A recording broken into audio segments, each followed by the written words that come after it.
Plus de 11 millions de francs CFA pour José. José vient de toucher un gros pactole au bureau ivoirien du droit d'auteur. C'est un peu plus de 11 millions de francs CFA qu'elle aura perçus lors des dernières répartitions enregistrées au Buruda pour le compte des droits d'auteur. Malgré ses nombreux succès, la chanteuse n'avait pas encore déclaré ses œuvres au Buruda, lui permettant de jouir des fruits de son travail sur le plan du droit d'auteur. Après avoir franchi ce pas, le Buruda a fait le calcul de ses droits en latence depuis. Et c'est le total de ses droits qui s'élève à plus de 11 millions de francs CFA. Aya Nakamura encore au cœur d'une polémique.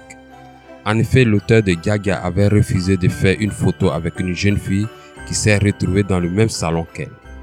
Hier, je suis allé me faire une manicure dans un salon où je vais depuis un an tranquillement. Une cliente vient me demander une photo pour sa fille.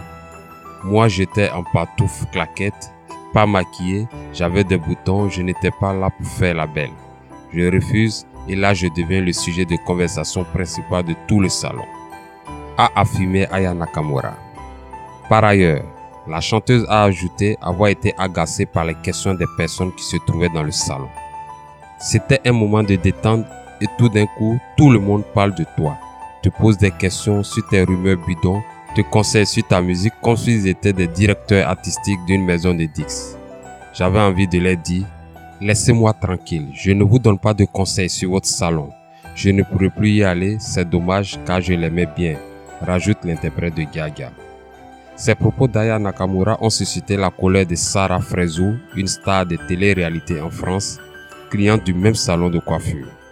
Dans une vidéo, Sarah Frézou a craché ses vérités à Aya Nakamura.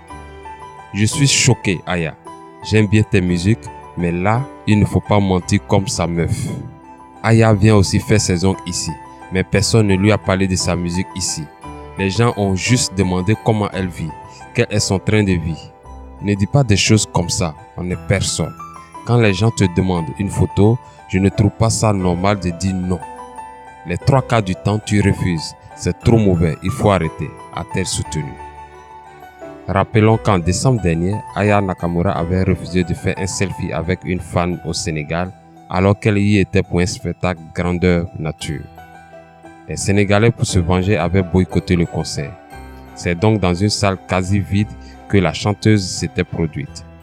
Une affaire qui avait fait grand bruit et qui avait poussé Aya Nakamura à présenter ses excuses.